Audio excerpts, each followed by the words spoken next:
Hello and welcome to the Franchise Marketing Show. This episode was recorded at the International Franchise Show at the Excel. So although we use some really good microphones, there is some background noise going on, so there's some announcements going on because obviously it was a really busy show. But the content is absolutely fantastic. I really enjoyed recording these interviews and I hope you enjoy watching/listening to them as well. Enjoy.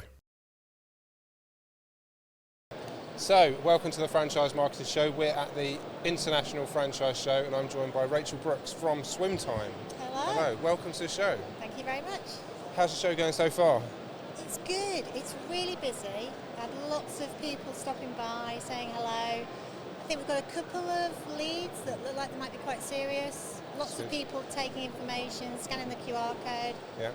So far, so good. Cool. So tell us a little bit about what Swimtime does. We deliver swimming lessons across the UK, Northern Ireland, to children of all ages and abilities, adults as well. We specialise in disability, so we are an inclusive swim school. So anybody with SEN needs, send them our way. It's one of our specialisms. And nervous adults as well. Yeah, that's cool. You'd be amazed at how many adults can't swim. And they don't swim because they're really nervous about it. So we specialise in that. That's something that I wouldn't necessarily have thought that you did. That's interesting. Yeah. You did it with adults as well. There's quite a few specialisms. Cool. In terms of your typical franchisee, do they have to have a background in children's activities or swimming in general, or is there a broader spectrum? There is a mix. So we've got some of our franchisees have come through to us from being a swim teacher and then have loved it so much and they want to run their own business and it's suited them, they've got the right skill set. Others have come from completely different backgrounds where they've no experience in the leisure sector. We've got somebody that came from the retail outlets from a customer service background. And she does very, very well. So, you don't have to have a background in swimming or be passionate about the swimming aspect of it, but be passionate about delivering a life skill to your local community and having a real long-term impact. That's what it's about. Cool. And then when they join up, is there any particular training they get, or how does that work when they join? Yeah. So with any franchisee that joins us, they get a full week's intensive training that is tailored to them specifically because everybody's got strengths and weaknesses. Yeah. So we don't just have a set standard block of training. We alter the content accordingly depending on somebody's needs. Yeah. So if they are a qualified teacher, we spend less time on the swim programme and more on the commercials. But then they leave that training with a 3-month plan, a 90-day plan of what it is they're going to do in those first 3 months. So they basically hit the ground running. Yeah. Takes the pressure off them. They know exactly what they need to do and they know that we're on hand throughout those 90 days and then onward after that. So during the next 90 days and then beyond that, what's the support like there? Is there a lot of hand-holding or? Yeah, it's dependent on the individual. We're very, very accessible. Anyone can reach out to us at any time of day or night, and they do, which is great. But they do the first initial 90 days, then they'll have another 90 days, and then we'll have a 10-month review, and then we'll have an annual review, which is very structured. It's where we revisit business plans. It's where we go through the business in very fine detail, and then talk about future plans and what that looks like, and if necessary, put another 90-day plan in place. So what you said there about they get in touch with you any time, day or night. What's the latest someone's got in touch with you? I've had one phone call at 4 o'clock in the morning. Oh my God. Which, that was one of those moments where you kind of go, oh, this must be really bad. Yeah. And it was for that individual. It was a personal circumstance. Oh, okay, yeah. Because then, logic says, well, no swimming lessons take place at 4 o'clock in the morning, so relief, no issue there. Yeah. But then you've had a few late at nights, over the weekend, things happen. So your job's pretty full on then? Say again? Your job's pretty full on then? Oh yeah, it can be. Yeah. Oh yeah. It can be. 4 o'clock in the morning, I wouldn't be too happy. Did it happen once? Yeah. Nice. What's a typical day like for a franchisee? What kind of stuff do they do? They do basic admin in terms of they will invariably get involved with emails, answering phone calls, but in the main responding to clients through social media, because that's how everybody tends to communicate. The rest of the time is utilising the data that they can get off the software, because that helps them run their business. They've got everything at their fingertips, so they can make decisions about how they're going to change the direction of their marketing, when to start a campaign, when to stop a campaign. Then the other aspect of what they would do on a day-to-day basis is researching new venues, but also nurturing those relationships of the existing venues, which sounds really easy, but it's like any relationship. You need to work at it, nurture it, and it puts your business in good stead. Yeah.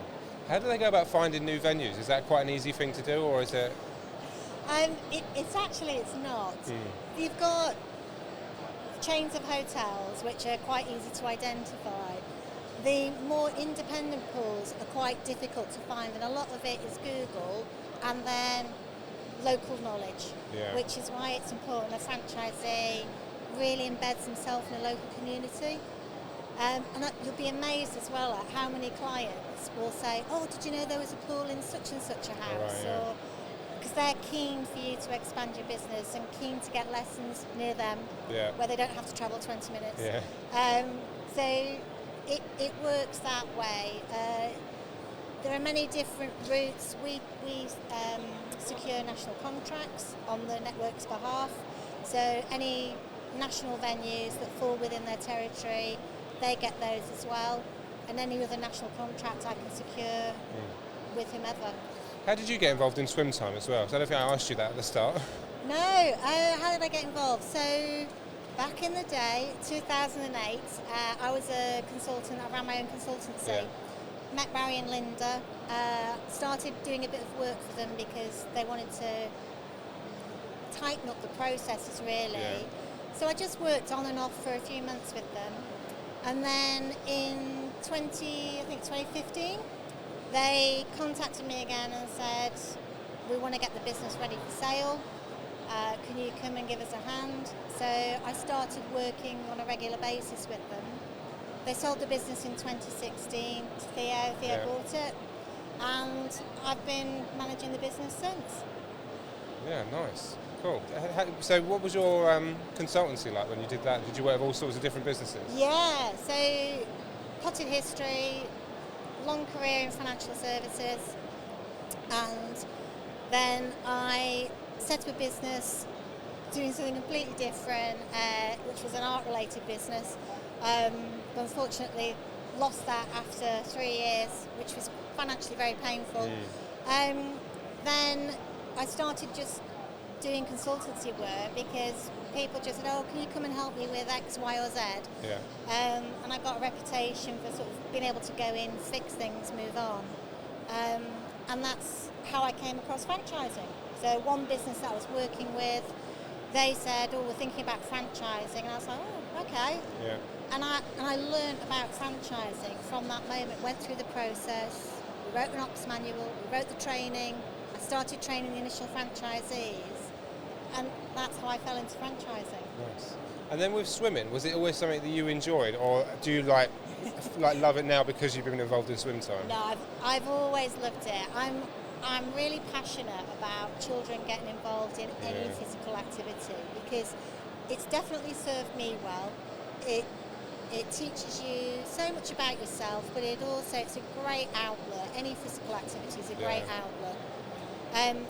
And I was part of a swimming club from a very young age. Really enjoyed it. Spent many, many hours, like I said to you earlier, until I was wizened in the pool. My parents were dragging me out. And then I found athletics, and swimming sort of took a bit of a sideline. But I do diving now, go scuba diving, like snorkeling. So I still keep my hand in, but not competitively. If you could become a franchisee of any other brand, who would it be and why? Wow, that's a question and a half. Franchisee of another brand and why? Mathnasium. Okay, cool. Yeah. And the reason why, again, outside of sport, I passionately believe maths has got, again, opens up so many doors. It's such an important skill to have. Yeah. And my eldest, who is very numerically gifted, he sort of opened up my eyes as to how many applications in life you can put maths to. Yeah, So, right. yeah, it would be that. I've interviewed 3 people today, and you're the second person that said Mathnasium. Really? Yeah, Wow. that's good. Who in this sector do you admire or are inspired by, and why? Who do I admire and why?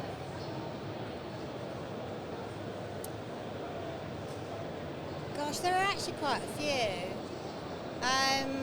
I admire Home Instead because I think they've evolved so much over the years that I've known that brand. I think being able to evolve at that rate